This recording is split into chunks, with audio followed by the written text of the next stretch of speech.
আজকের হাম্পি একদিন ছিল বিজয়নগর সাম্রাজ্যের রাজধানী।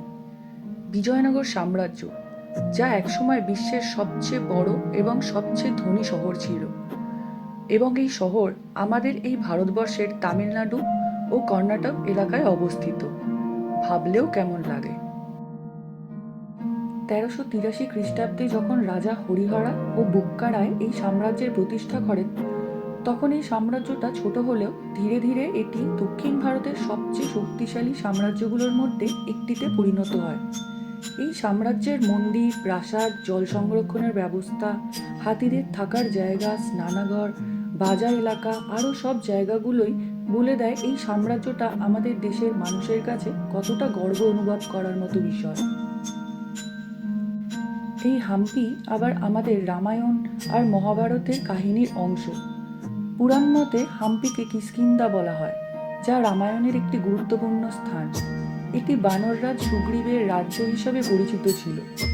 রামের সাথে সুগ্রীবের বন্ধুত্ব এখানেই স্থাপিত হয়েছিল, এবং হনুমানের জন্মস্থানও হাম্পিতে বলেই বিশ্বাস করা হয়। হাম্পি বা অম্পি শব্দ দুটি রাম, হনুমান এবং ব্রহ্মার সাহায্যের প্রতীক হিসেবে এসেছে। এটি এমনভাবে বোঝানো হয়েছে যে এই অঞ্চলের নামের পিছনে রাম, হনুমান এবং ব্রহ্মার কোনো সাহায্য বা সম্পর্ক রয়েছে। বিভিন্ন পৌরাণিক কাহিনীতে বলা হয় যে রাম, হনুমান এবং ব্রহ্মার সাহায্য বা আশীর্বাদ এই অঞ্চলের নামকরণের সাথে যুক্ত ছিল।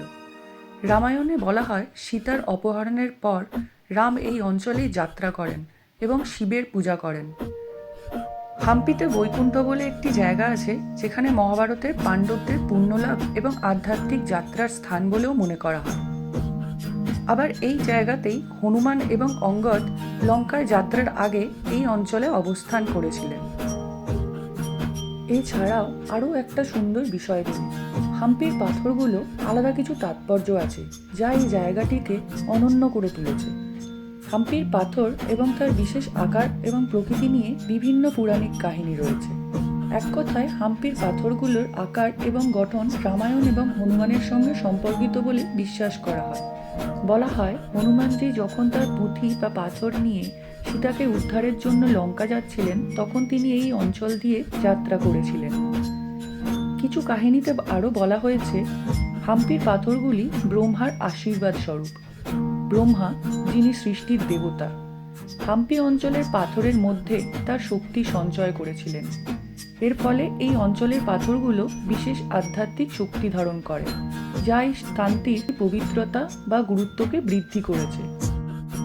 হাম্পির পাথরগুলি একাধিক প্রাকৃতিক দুর্যোগ এবং আক্রমণের পরে এখনও দাঁড়িয়ে আছে, যা এই স্থানটির শক্তি এবং অটুটতা প্রতিফলিত করে। স্থানীয় বিশ্বাসে এই পাথরগুলি শিব এবং বিষ্ণুর আশীর্বাদ থেকে তৈরি হয়েছে, যারা এই পাথরগুলোকে অক্ষয় এবং অটুট রাখার ক্ষমতা দিয়েছেন। এই সমস্ত পৌরাণিক কাহিনীগুলো যে শুধু গল্প নয়, তা এখানে এসে অনুভব করা যায়। মানুষের বিশ্বাসের গল্পগুলো জানলে তবেই এই অনুভূতি আরও গভীর হয়। আগেই বলেছি, মধ্যযুগে 1383 খ্রিস্টাব্দে রাজা হরিহরা এবং বুক্কা রায় দ্বারা প্রতিষ্ঠিত হয় এই বিজয়নগর সাম্রাজ্য।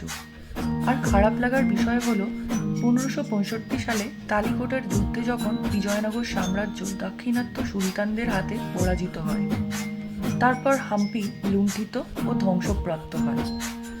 তবে আজও ধ্বংসাবশেষগুলোর মধ্যে দিয়েই সেই গৌরবময় ইতিহাসের ছাপগুলো স্পষ্টভাবে বোঝা যায়। বর্তমানে হাম্পি একটি বিশ্ব ঐতিহ্যবাহী ইউনেস্কো হেরিটেজ সাইট হিসাবে পরিচিত।